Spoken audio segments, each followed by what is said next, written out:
A very warm welcome to the day two of APAC School Tech Innovation Conclave. Yesterday, day one was amazing with superb inaugural session with participation from uh, the speakers from the government sector. We had the keynote address from Dr. Biswajit Saha, the director training and skills with Central Secondary Board of Education.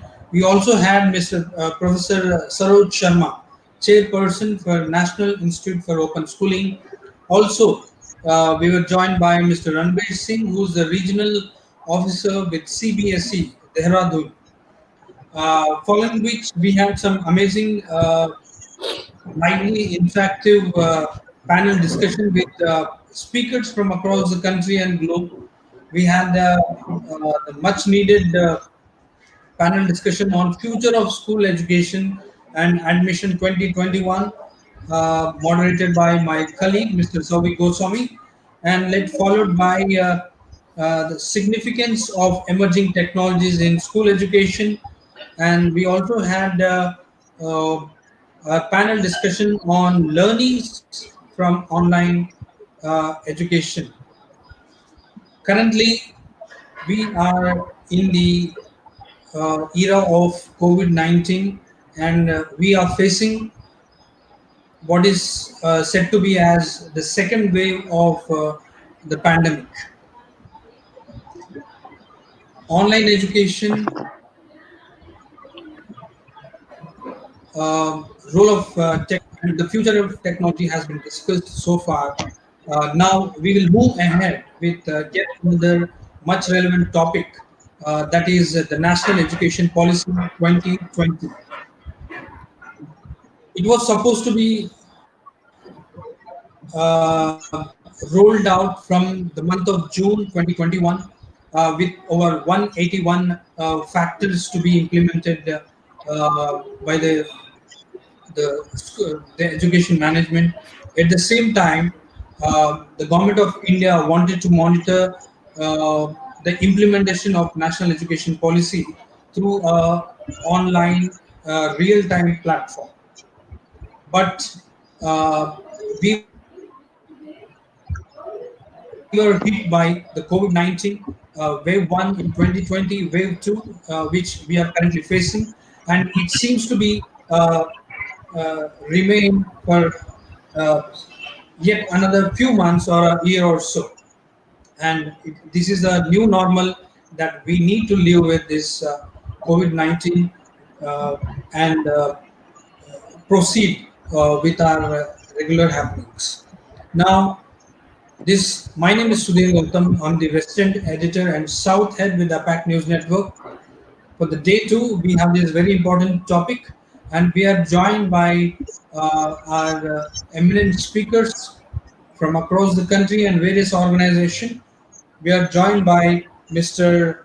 Swoyan Satyendu, who is the Chief Operating Officer with the Odium Educational Group.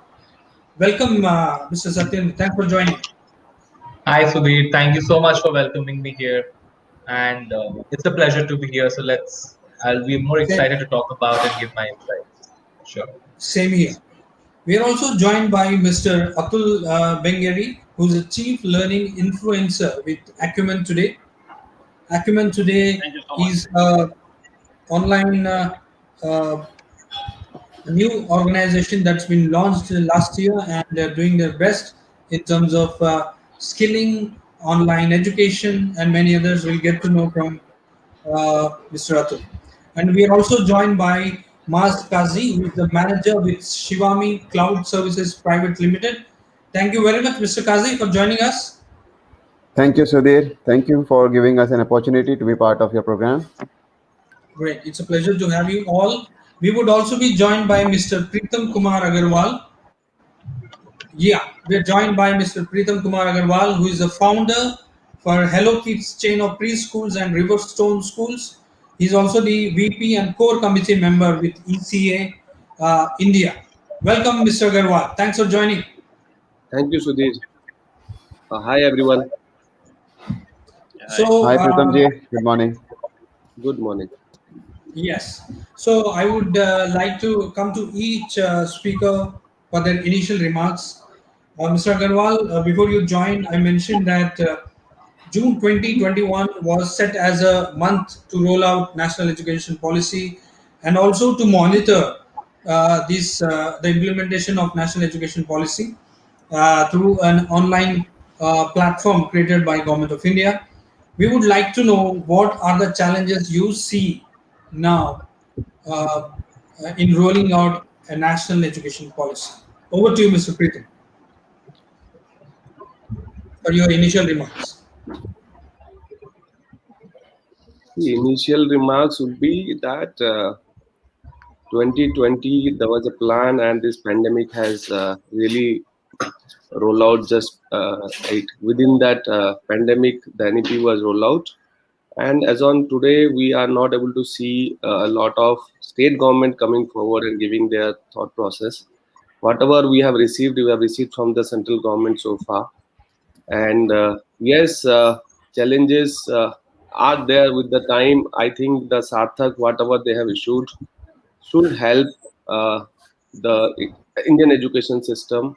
If there are certain goals, short-term and long-term goals, has already been planned in that Sarthak. Hopefully, with the time that will be there. But as of today, it's already been like going to be 1 year. So we have to receive things from the state government on the process. Okay, so you rightly said it's been rolled out by the Government of India. Now it's the proactiveness of the state government that needs to be taken up in terms of implementation and rolling out the national education policy at that level. Now I would come to Mr. Satyendu. We would like to have your views, initial views on that. See, the point is when we look at NEP and when we glance through it particularly, I mean, the ideas and the strategies that have been put forward are very idealistic in nature. They're something that we should do. And I think all of us belonging to the educational and academic fraternity, all of us think that these things are to be implemented, and that's the most ideal stage of it. But when we become a bit real, when we see it on an Indian context, with our history of education system, with our structure, with our population, with 35 million kids going to school, how far it can be implemented, there are a lot of challenges. Like, of course, I'm sure throughout the discussion we'll be talking and pouring about it more, like thinking over it more and more. But again, the challenges are humongous in terms of rolling it out. Plus, to make things worse, with COVID affecting us, and this is the second year we have been successfully being affected by COVID. So, with COVID affecting us, things are of course looking gloomy as of now, and I think things will be pushed before they can be implemented. So, I think. To cut it, I mean, to be very straight and to give my initial remark, anyway, the challenges were humongous for implementing NEP. COVID has made things worse right now in terms of its implementation. And as we proceed further in the discussion, I'll be enlightening on, I'll be, shading some light and talking about how things are actually difficult at the ground level. So that's about it in my initial remarks. Thank you. Thanks, Mr. Satyendra. Now I would come to Mr. Benegar. Mr. Benegar, your organization is into skilling and many other things, uh, which are in fact what NEP, the National Education Policy, talks about and wants to roll out at the ground level. How do you see um, at the implementation level where your role can be played and what can be done to ease it further? Yeah, yes. So, Sudhir, as rightly pointed out by previous speakers, it's a challenge for sure. But then, a country like India, wherein education is a state subject, the central government has come out with a futuristic and a very flexible policy for the betterment and for a bright future of the next generation. If we look at the education landscape, we are talking about catering to 1.5 million schools, 8.5 million teachers, and 250 million students at the least when we talk about only the schools. I'm not even considering the higher education. So just the size of it brings about the huge opportunity and at the same time huge challenges that will definitely be addressed when educators and all the stakeholders would work together. While government has its role to play, there is a equally responsible and capabilities given onto every one of us to ensure that we work towards the future generation and give back to our children, our kids, so that they become competitive at the global level. And we don't have a choice now. It's not a question of if, it's a question of when. So if we still linger around the question of if, then we as well shut the future of the next generation and say goodbye. We will go back to Stone Age. Right. Thanks, Mr. Benaga. You're right, as you rightly pointed out. Now I would come to Mr. Kazi. Uh, Shivami Cloud Services is one way that can help in digital learning and digital literacy and can play a major role in terms of the futuristic education that is underlined in national education policy. We would like to know how you look at the implementation and what needs to be done further so that the rollout implementation of NEP can be effective. Over to you. Thank you, Sudhir. According to me, what we need to emphasize on it, we need to hire the very best and brightest to enter the teaching professions at all levels also. Teachers needs to be reinstated as the most respected and essential member of our society, as they are the ones who truly shape our next generation of citizens. Work also needs to be done in removing personal and professional barriers of working in remote, inaccessible locations, which is crucial for preparing this workforce and also for making the new education policy successful. Implementing such bold objectives will require training teachers, educators, and official staff appropriately, along with the preparing a pool of excellent, motivating guides. Learning has to be an enjoyable and engaging task rather than an arduous exercise which ultimately churn out unemployable youth. The policy will have to design a learning ecosystem which takes into account the geographical and cultural diversity of our country as well as the varied learning pace of each student. As we already observed that over 250 million students are expected to enroll in school in India by 2030. With a teacher-student ratio of 1:35, India needs an estimate 7 million plus teachers to address this huge student population. Those teachers needs to have graduated in an esteemed B.Ed program for 12th pass graduates and postgraduates for 1, 2, and 4 years respectively. Teaching also happens to be one of the lowest paid profession in India, with an average teacher earning around a 2 lakh rupees per annum. Due to these constraints, conceptual and experiential teaching will be tough as compared to the prevailing printed, content-oriented teaching. More fund allocation is required from the government's end to overcome this major shortcoming. Also, the current pool of teachers has to be oriented towards the new age teaching techniques. Over to you, Sudhir. Thank you, Mr. Kazi. Yeah, as you rightly said, the teaching staff needs to be enabled, I will say they need to be trained to the newest forms of education, the the technology that would be implemented, the emerging technologies. There is a Correct, sir. need. Now we have all the platforms available with us with different solutions. So when the time pandemics comes, every institute tries to get that platform. Okay, and we were too late to engage our teachers into new technologies. Okay, so we should get it as early as possible so that our teaching should not stop. Absolutely. Now I come to Mr. Agarwal. Mr. Pritam, you are Ankit's chain of preschools and also vice president for Riverstone schools. Mr. Kazi, who comes from the EduTech organization, they are ready with the technology and all. But the education system, the school sector has been hit by the COVID. How do you see at the implementation level of these technologies and the kind of digital classrooms that NEP talks about? Uh, you have a chain of schools. What is the preparation that you are doing and coming up with?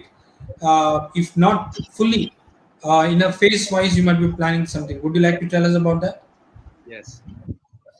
Friends, this is a very good day where we are speaking on these lines today.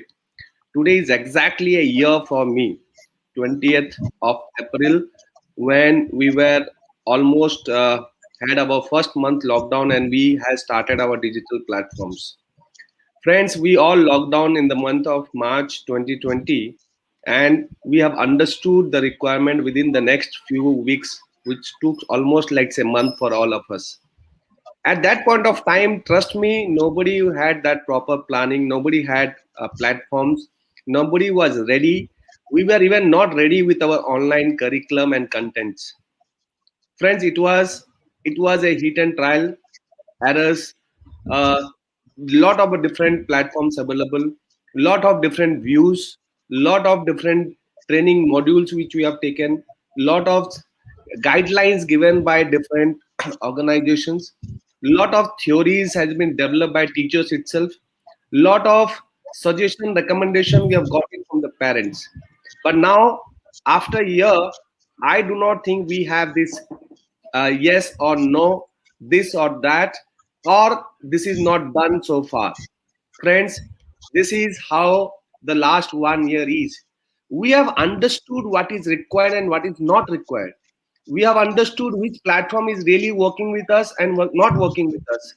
We know how we have communicated to the parents, how we have done the learning sessions for the child. We have implemented that a classroom curriculum to an online curriculum. We have blended things with the requirement of parents, with the gadget, without the gadget, with the internet, without the internet. We have understood what is to be sent on a PDF, what is to be taught on a live streaming, what videos to be sent. This that blender is already on place right now. So challenges were there, but the learning has happened in the last 1 year. So in terms of a satisfaction level for a teacher, yes, the teacher is now satisfied that yes, whatever I am trying to do it in the class, over the years, whatever I have learned it, I have reduced my timing with the child. Earlier, we never knew that how much time we are going to be with the child. Now, even the child is there in the class, online sessions or offline. The child even know this is my school right now. So teachers in place, curriculum in place, the digital platform is on place, the learning is happening with the children, the parents are supporting in terms of the requirements, and yes, we are all able to do that. So we were not prepared, it was not available, but now there is no ifs and buts. We are smoothly running our schools. In the schools are closed, the learning cannot be closed. We are still on that verse right now, and trust me, we may not we have to have at least for next 1 year, which can be academic year 21-22. Hope that we all will be running the way we are doing right now. Glad to know, Mr. Agarwal, the optimistic approach you have, the positive way uh, you have towards running the schools. I'm glad to know the schools are running very smoothly as you said. Though the physical teaching rooms are not the same, even the students have accepted this that this is a classroom now. Now I would come to Mr. Satyendu. Uh, there is we are glad that the teaching facility infrastructure, the management of the schools have lived up to the time that is needed. Uh, these online teaching, these platforms are all new, but they lived up to the rose up to the occasion.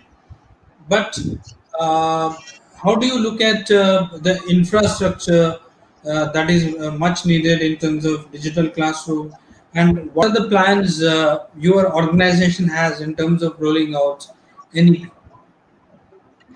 So I think we are into the second year of digital learning with COVID and all. And first year, of course, as rightly pointed out by other speakers, the initial days were challenged. None of us had idea how to go about it. And the most interesting thing is we have been trying to push technology to teachers for years together.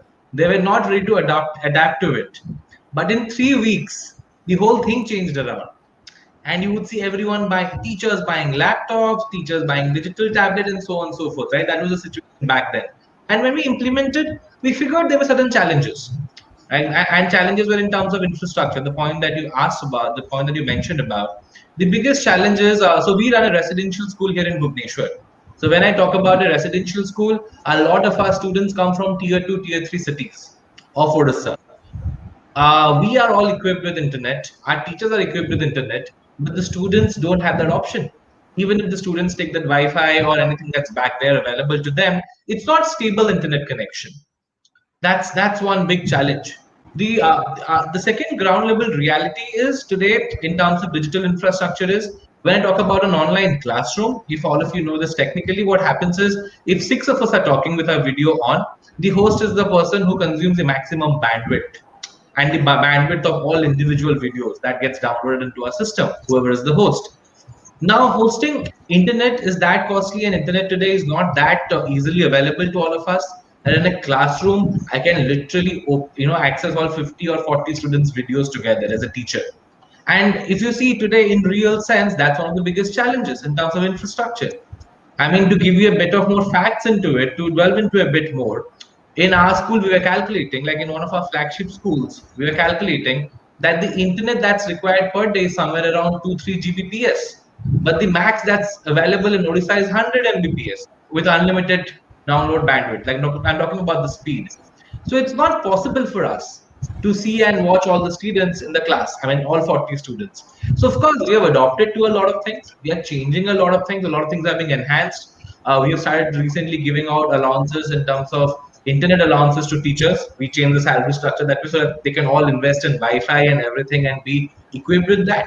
But there are still challenges. We talk about the biggest thing is assessment, which comes with the online learning. I was just talking about online learning right now. Let me come to the assessment part of it. In assessment, it's not possible to have subjective exams online.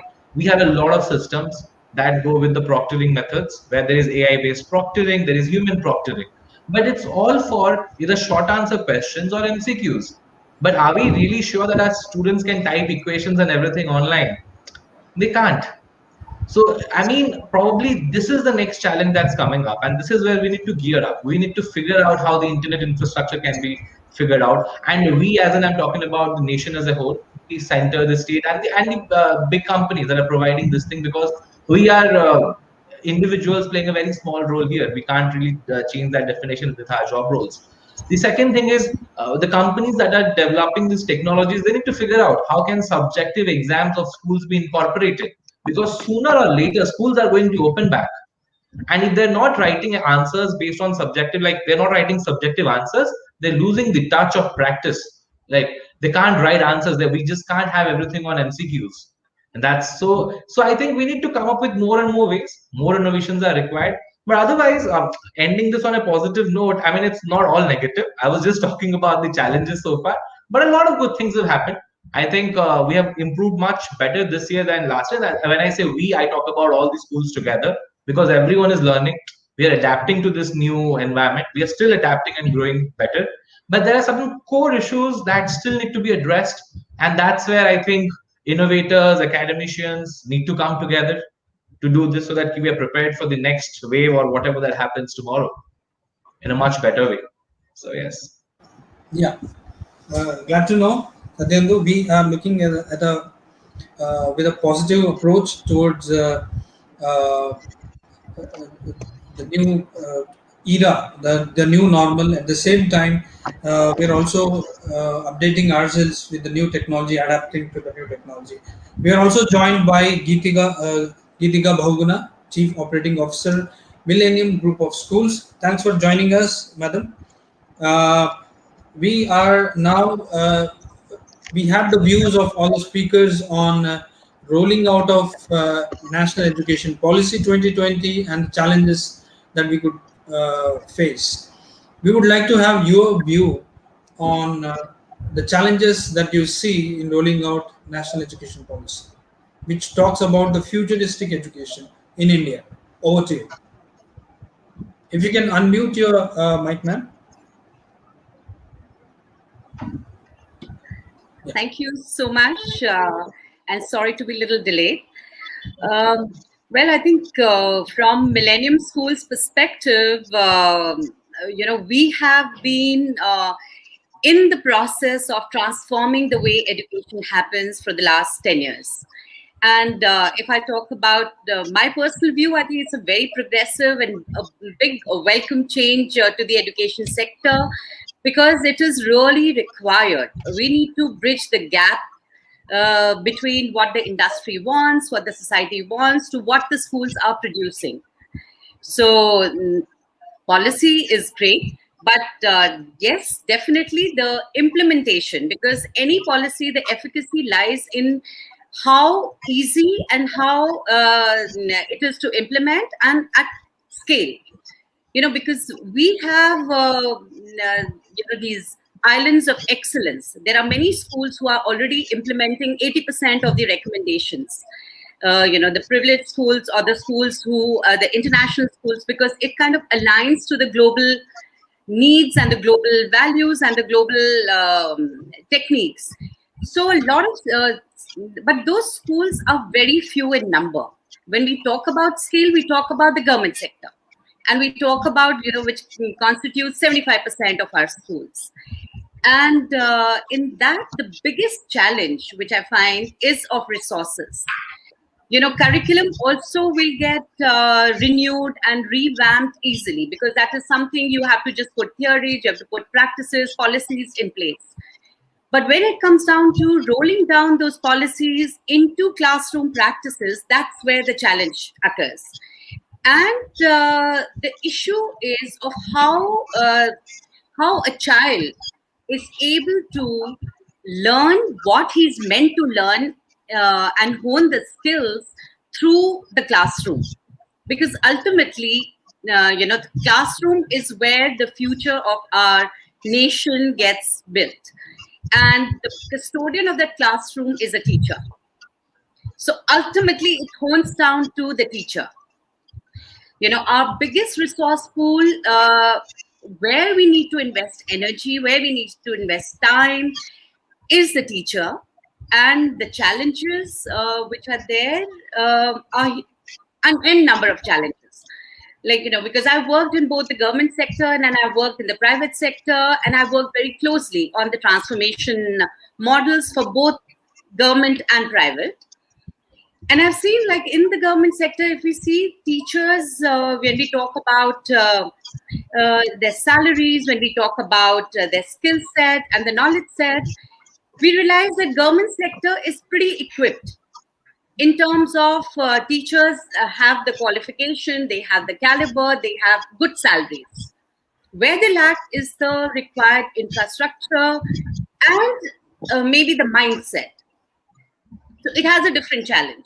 Now, when I look at the private sector, there, you have teachers who have the right mindset. They are young, they're enthusiastic, they are ready to learn. But what they lack, and they have the infrastructure, but what they lack is the salary. Because you see, in the private sector, when we try to groom the teachers on the required pedagogy, the pedagogy is very, very time consuming. Things don't happen. Teachers also don't learn skills, and they don't change attitudes very easily and very fast. And the biggest challenge, besides having the right resource pool, You need adequate number of teachers with the right mindset. You also need the teachers to stay in a particular institute for long. And I've seen, like earlier, my assumption was that in the government sector, if you're working in a school, the teachers remain for years. But that doesn't happen. Teachers get posted out very easily and very fast. So that was a challenge which I faced there also. And we were working with about 250 schools. But when we look at the private sector, there the teachers move out because there's a lack of, the emoluments. There is no standardization of the salary structure. While CBSE does lay down the norms, but then it depends on 2-tier, 3-tier cities where teachers are paid, so they kind of go through this demotivation and also the prestige associated with the profession. The brightest children and the students from colleges, they move to corporate jobs. They don't opt for schools. So how do we attract? How do we attract the right talent? How do we make colleges, the entry into the colleges so lucrative, where you have the best brains and the profession itself is actually taken to the next pedestal? So there's a lot of thought which has to go into it. In fact, I was talking with the liberal universities which are coming up, and they are introducing education as a bachelor's course.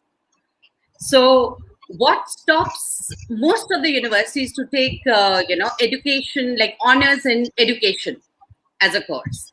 And even in the schools, how can we make students do internship in certain schools? In certain progressive schools where they get excited about joining education and taking up teaching as a profession. So there is an entire, there's a lot which has to be done from the grassroots, from the, from how we attract the talent pool to how we train the talent pool to how we retain the talent pool in the schools. That was one. And then we come to technology. Because technology also has to be now we know that blended learning, even when we come to the normal times, we would be using technology the way we are using now. So it's going to be a blended form of learning, because that, that increases our efficacy and, also, the quality. It has brought in transparency. And the best thing which has happened during the pandemic is the way how quickly the teachers have moved, because this shift was desired from 20 years. I think even in NCF, it was mentioned that we need to include technology, but the way it has taken over, the way teachers have accepted it and owned it, it's the ownership, and they're loving it. I think any teacher I speak with, they're highly motivated because they are learning new skills and they find themselves more efficient. Now, how do we leverage technology to its fullest potential is where we need to think through. Like when we were talking about assessment, can technology be used effectively for assessments? Right now, we are using Google Forms, we are using Microsoft Forms, and we realize that teachers find it very easy and convenient to get an input on the child's performance immediately, which used to take a lot of time. I think that was the reason why, CA, when we had these, they failed earlier, why we started, Now, we can use technology provided all the schools are equipped with technology.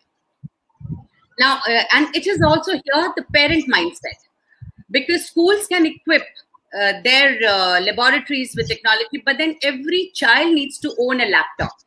Every child needs to own his own device for things to happen because we're focusing on quality. Quality will not happen on, phones. We have to think how we can invest, how the government can invest that kind of, and how they can prioritize what is required. Every child needs a laptop in order to use technology to its fullest. And then you need teachers to be equipped and trained. And you need, training is definitely. Now, it is not only about training them on how to build skills, but training them on how to build skills on technology, using technology. When teachers are doing a physical classroom, it is very easy to do collaborative learning and do various things where children hone skills. But when you are on a virtual platform, how do you hone those skills? So there is a new dimension which is added. So teachers have to learn and have to be trained at various levels. First, getting to know technology, then learning different techniques and strategies on technology, and then learning how to hone skills, how to help children hone those skills. So this piece is a major piece which has to be looked into. And then you need trainers. Training can be, but where do you get those kind of trainers, and trainers in such numbers? I think we are the largest population of school-going, population in the world. So now, how do we get so many trainers to train them in a stipulated time? We're looking at 15 years. So there are a number of challenges, but I think we have to begin somewhere by rolling out the policy and helping every school leader take ownership. So it has to be like, the whole strategy has to be planned, and it needs to happen maybe through public-private partnership, where the government can kind of partner with certain schools who are already using these methodologies, and they are already on the similar path, and help in cascading it down. Great. Thank you, Ms. Bahuguna, for putting out your views. You rightly said all this needs to be done. The implementation difficulties, taking these policy to the classroom is of a challenge, of course. And upskilling of teachers, as you mentioned, assessment, you say have become easy through the Google Forms, Microsoft Forms, and all. As some find it difficult, I would like to come to Mr. Benegar. Your organization helps in these things. How you are reaching out to the school managements in terms of and helping in assessment of students through technology. Yeah. Okay. So I pointed out earlier, and I'll pick up on some of the points Satyendu said, and also Pritam and Geetika madam just mentioned. There are a lot of challenges, and challenges is what makes us think and be creative, right? So it may be challenge of engaging, it may be challenge of actually getting the students involved, and it could also be the challenges of basically the 3 A's that we talk about. It's the accessibility, availability, and affordability, right? And what better time than now that we talk about all of this? And pandemic, in a way, has actually helped all of us. Yeah. When I say all of us, it is educators, innovators, and the entire ecosystem, which would include not just the teachers, not just the management, but also the parents, and of course, of the student, for the student, and by the student. The pandemic has really helped us to catapult and probably leapfrog, probably a decade ahead. And rightly pointed out by Mr. Kazi and Satyendu, it all happened within a matter of few weeks that our staff, which is mainly the teachers, adopted, adjusted, and started delivering the teaching aspect of it. Yeah. But what we all conveniently forgot, or probably it's not intentional, I'm saying conveniently forgot, is that the focus on learning. Children are very good at adopting, yes. They have adopted to the new technology better than all of us. But is it being really, really useful in their learning is something that only time will tell. Yeah. We have adopted to change our teaching methodology, our pedagogy. We have adopted in changing the way we would assess the children. We have changed the way in which we will deliver our curriculum. We will conduct our classes. Everything has changed. We can call it blended learning, flipped classroom. We can have all these jargons coming up. But ultimately, is it that the learning is happening? I have a clear doubt on that particular aspect. Nobody to blame. And it's like the water will flow from top to bottom. If I have to take it from the bottom to up, I have to put in that effort.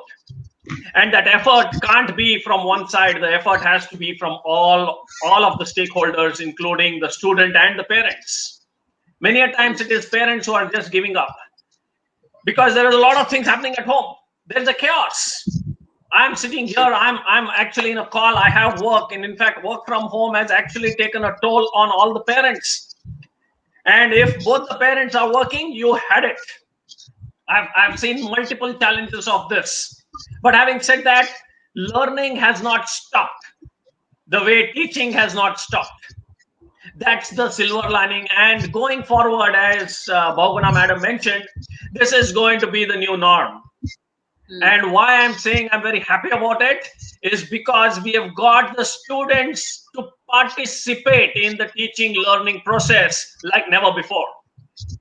Thanks to technology, thanks to connectivity, thanks to availability, accessibility, affordability, we don't have to worry about the internet charges. But yes, in some cases, that would also be a challenge. So it's a model of physical digital that we need to actually look at, not completely digital.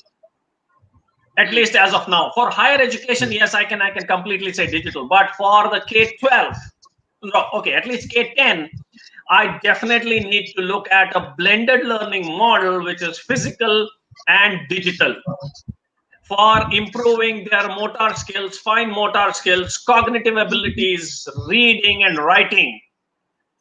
I have serious concerns of children of today who just refuse to write.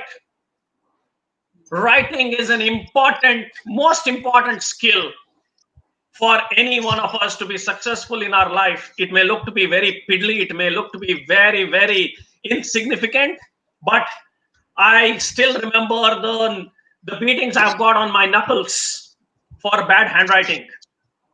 And I'm very proud that I got that punishment. Of course, today we can't punish children like this, but spare the rod and spoil the child.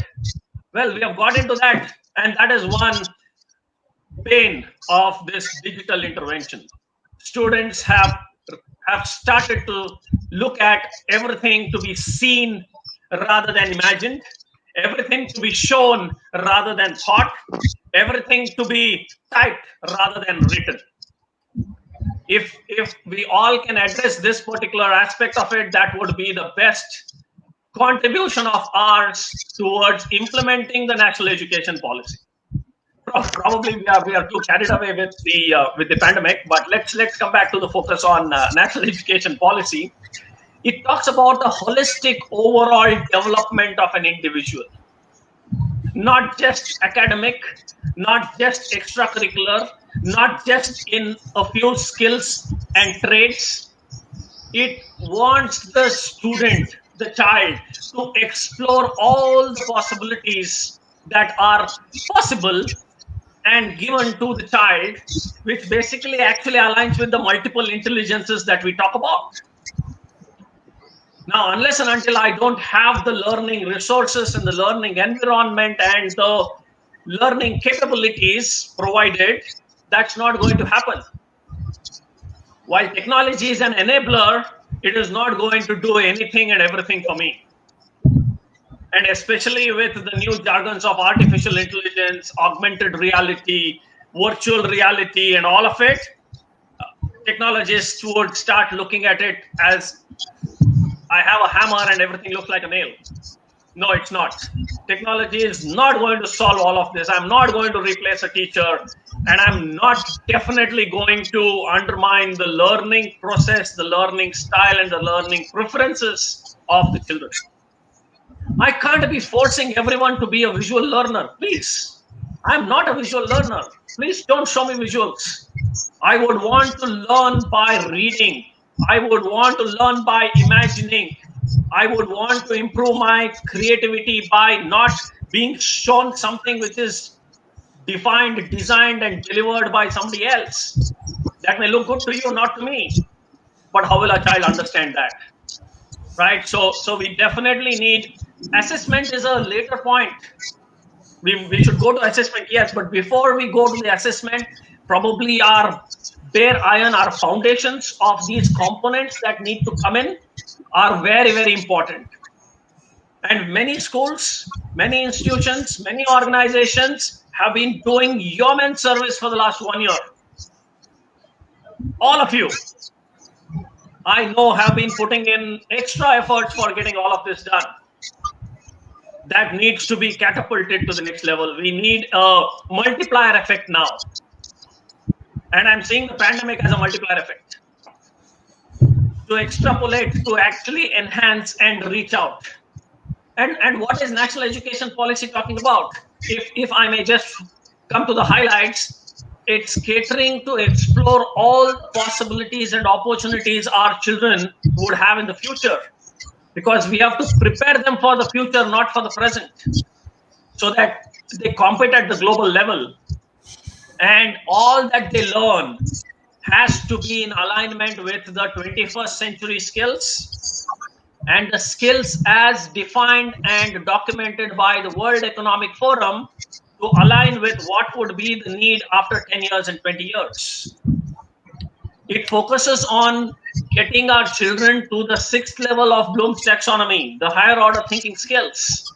And that is where the application of creativity, innovation, creation, co-creation, collaboration, communication, and all of it would come in.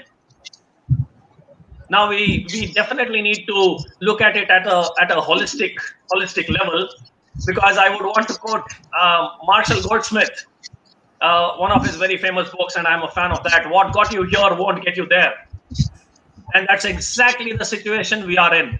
And thanks to national education policy, it has thought about all of the gaps, all of the flaws, and the competitive nature and the competitive trend our children will have to face after 10, 15, 20 years. And for that, as the saying goes, extraordinary results come from extraordinary measures. We need to start with looking at NEP as that extraordinary effort that we need to be putting in to get that extraordinary results for our own future, who are our own children. And the demographic dividend will be completely blown away if we don't work on it right from now. Absolutely.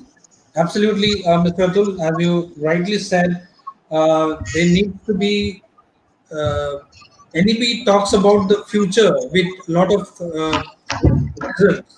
At the same time, as you mentioned, it also talks about the extraordinary effort and planning that needs to be put forward so that we start getting results it actually aims at.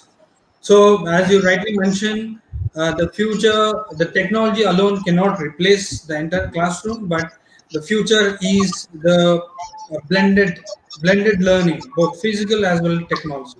Now, I would come to Mr. Kazi.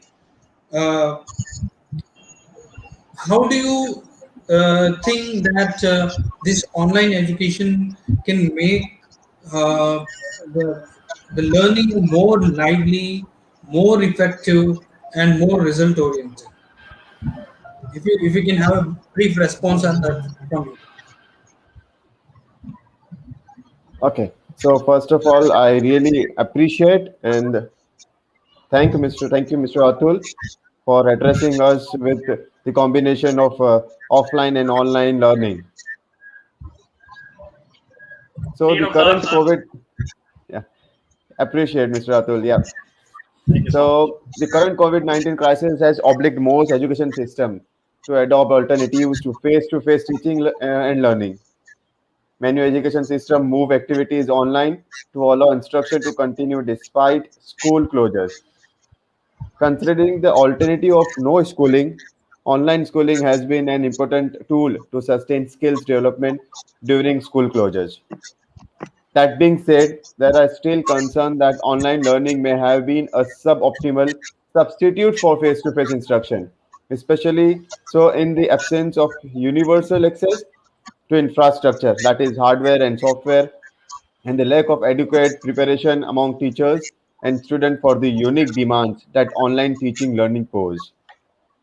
Developing strong attitudes towards learning can help students overcome some of the potential challenges posed by online learning, such as, for instance, remaining focused during online class or maintaining sufficient motivation. They are also crucial in supporting students using information and communication technology effectively and making the most of new technologies for learning. Positive attitudes towards learning, self regulation, and intrinsic motivation to learn play an important role in improving performance at school in general, but maybe especially important should online learning continue. Student attitudes and disposition are influenced to a great degree by support they receive from families and teachers and by the role models they are exposed to.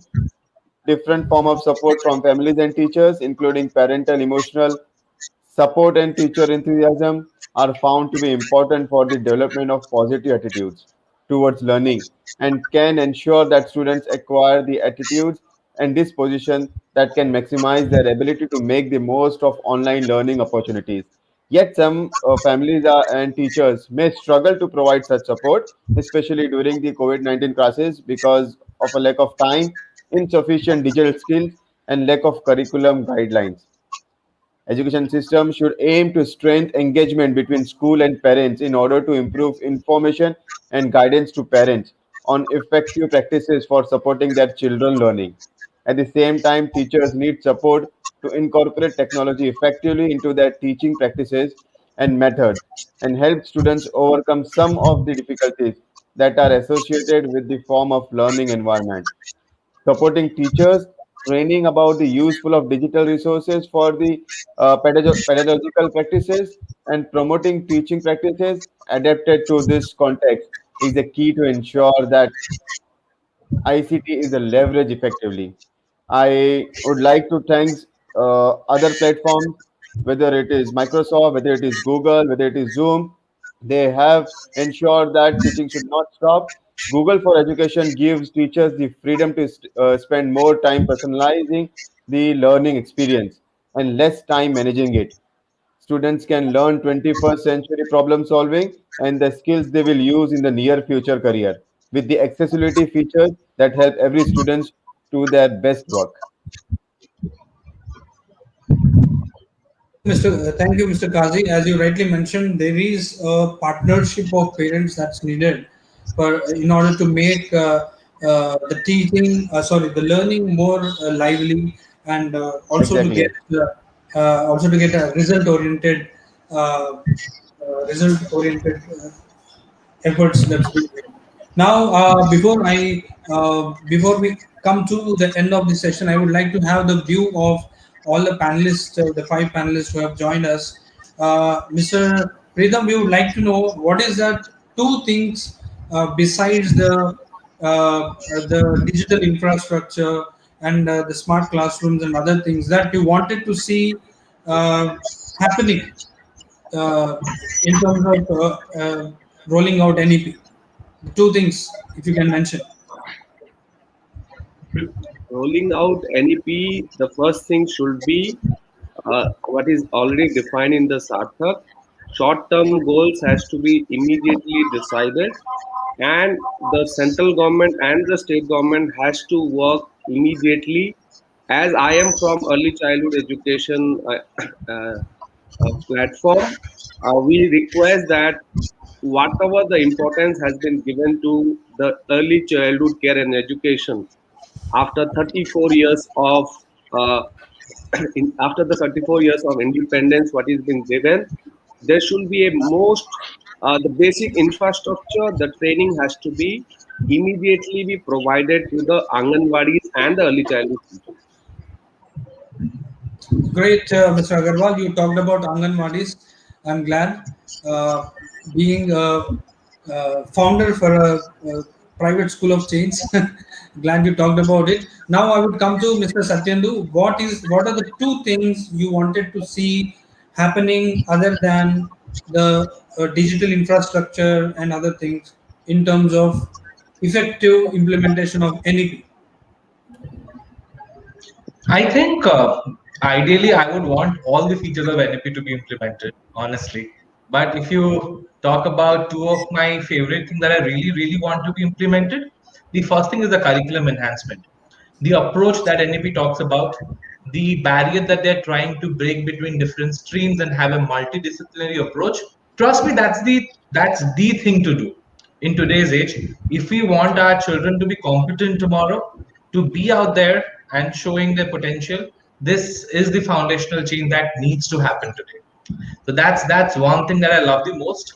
Second thing, which NEP does not address really, but is one of the biggest challenge that we face. I mean, I hope this point also has been brought out. Is when we talk about such a structural change. Okay, when we talk about, I'm giving you two three quick facts. It will be easier for you to relate to this. We're talking about a 50% gross enrollment ratio, okay, in higher education. That would technically mean we need that many universities. I was reading it somewhere. By 2035, if we need 50% GER, we're talking about one university establishment per week. We're talking about bringing in 2 crore children to schools. Okay, that means we need more schools, and we're talking about roughly 50 odd schools opening every week. So that's one part of it. But one big part is in all these things that we're trying to do, we need resources, we need teachers, and we need good teachers coming on board. Today, I mean, teaching is one of the least paid professions, but you really can't complain school owners or founders or anyone. The reason being, the fees are also capital nominalized. We have to charge a particular amount of fees, and in that we have to manage everything out. And that is the case for the whole education system. With fees, with salaries being capped at a particular level for teachers, we're not getting the best of the teachers to come on board. And believe me, be it digital learning, be it blended learning, be it physical learning, teachers are the essence of the whole academics. We need the best of the minds to join us to be able to give the best. And I think that's the thing where we need to work structurally. How can we attract talent? How can we train talent? How can we groom talent who's going to teach the other talent? So how can we groom teachers to teach other students is something that's very crucial. So this backbone, so basically to sum it, my final submission is that the two things I'm talking about, one is of course the curriculum, the second is the teachers, like the facilitators. I think these two are something I really look to address. Other innovations will keep coming. We are human beings, we adapt to changes, we evolve with time, and they'll keep happening. Yes. So that's from my end, yes. Absolutely, Satyendu. Even that is what I personally wanted. The curriculum is something which we can do. The infrastructure and all, which needs investments, which needs supports and all, and of course, upskilling of teachers is very essential, which is not replaceable. And ma'am, I would like to have your view on the two things that you would love to see happening in terms of effective implementation of anything. I think it would be repetition, but I also feel they should quickly come up with a national curriculum framework, which kind of puts all the doubts and gives more clarity on how we need to go, what is the reduced syllabus that you're talking about, because then the ball starts rolling.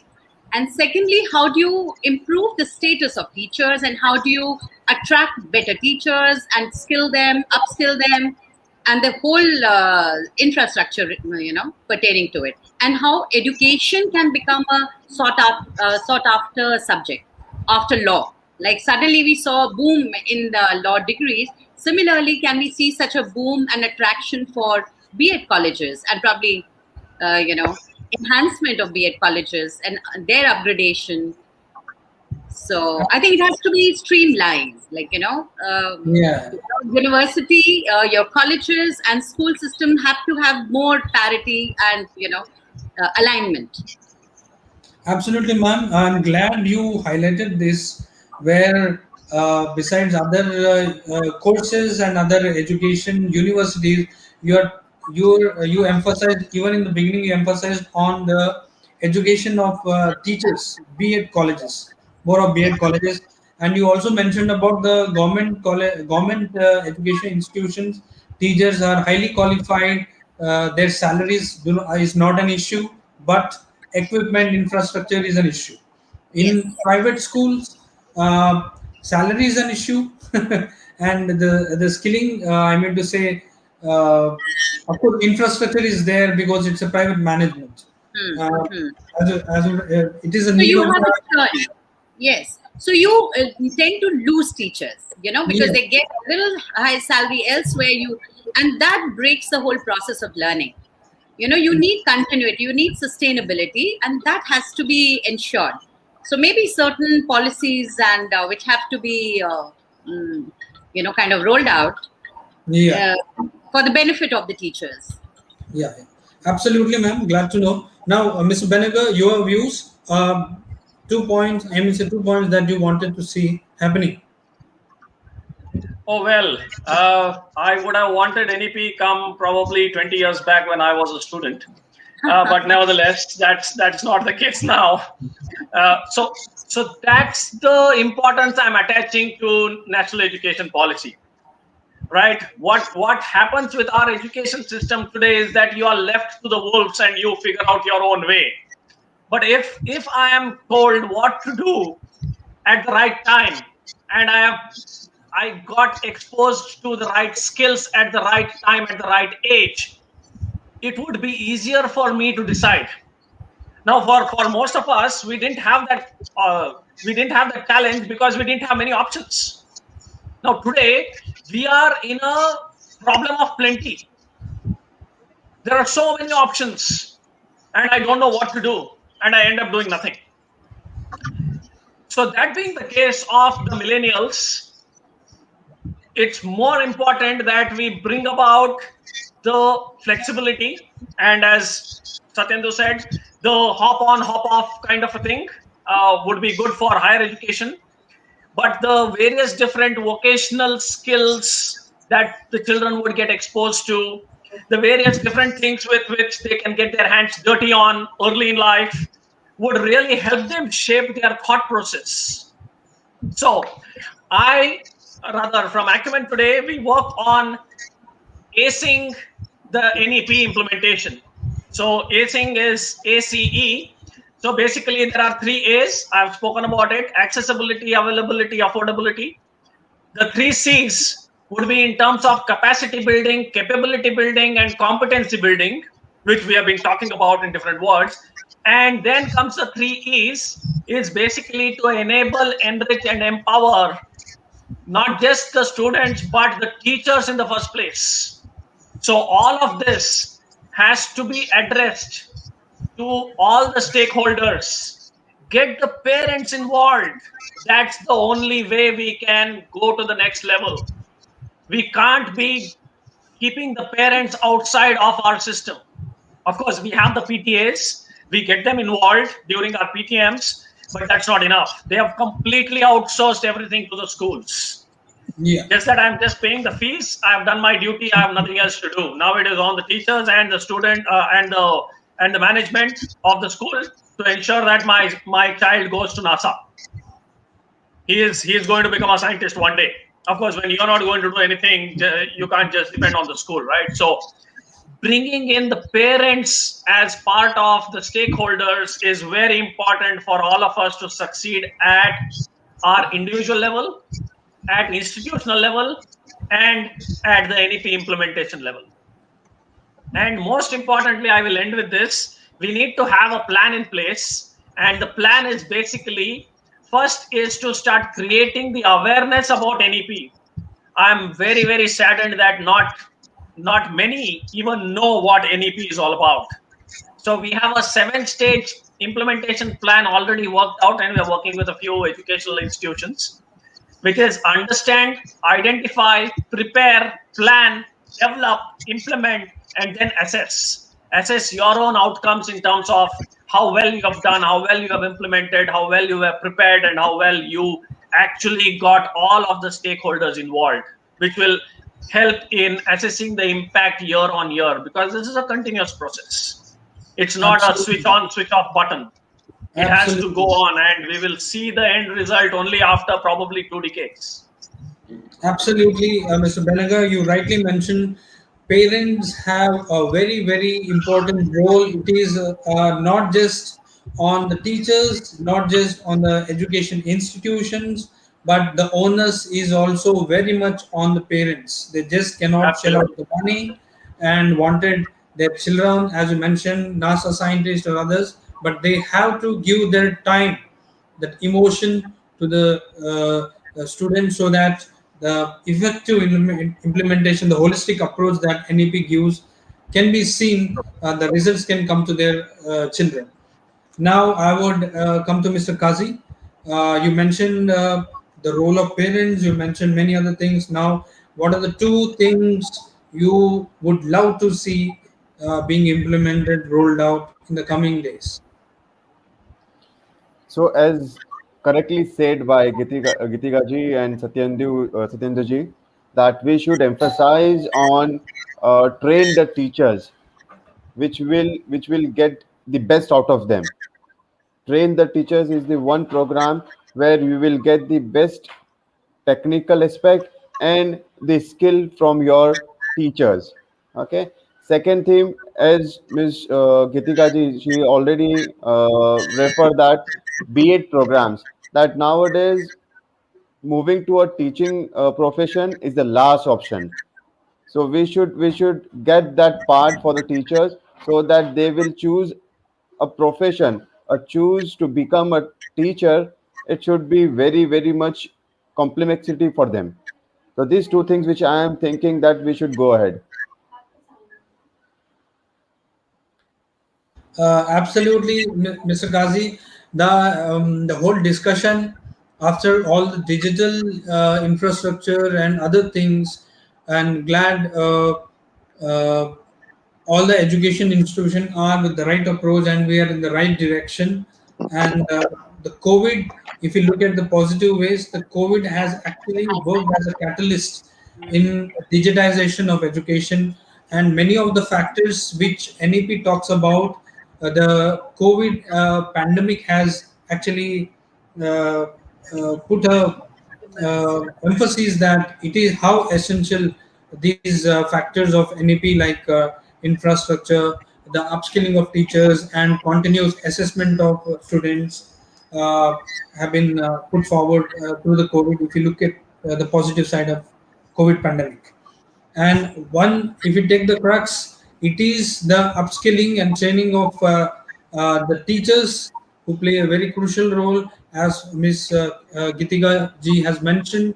More and more, be it colleges, be it schools, where we get much trained and much educated and updated teachers coming to our schools, as Mr. Satyendu has also mentioned.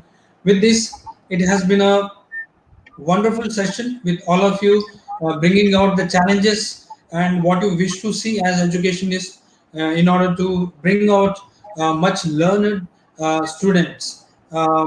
It's been a wonderful session. We will be coming out with a conclave report of these valuable inputs which you have brought out in the form of a conclave report, and it will be reaching out to you soon. With this, I would like to thank all of you who joined us. After this, we'll have a session at 12:30 on reskilling of teachers in the new normal. Our Okay. speakers in the session talked and highlighted what training and upskilling of teachers are essential. On that particular subject, we are going to talk about in another session entirely. With this, I would like to thank Mr. Pritam Kumar Agarwal, who is the founder, Hello Kids chain of preschools and Riverstone schools, VP and core committee member ECA. Thank you very much. And also Swoyan Satyendu, COO, ODM Educational Group. Thank you very much, Mr. Satyendu. Ms. Geetika Bahuguna, COO, Millennium Group of Schools. Thank you, ma'am. Mr. Atul Benagar, Director, Acumen Today Private Limited, and also Mas Kazi Shivami is the manager with Shivami Cloud Services Private Limited. Thank you very much, each and everyone, for joining us. Thank you. Thank you. Thank Thank you, you so much. everyone. Thank you so much. Thank you.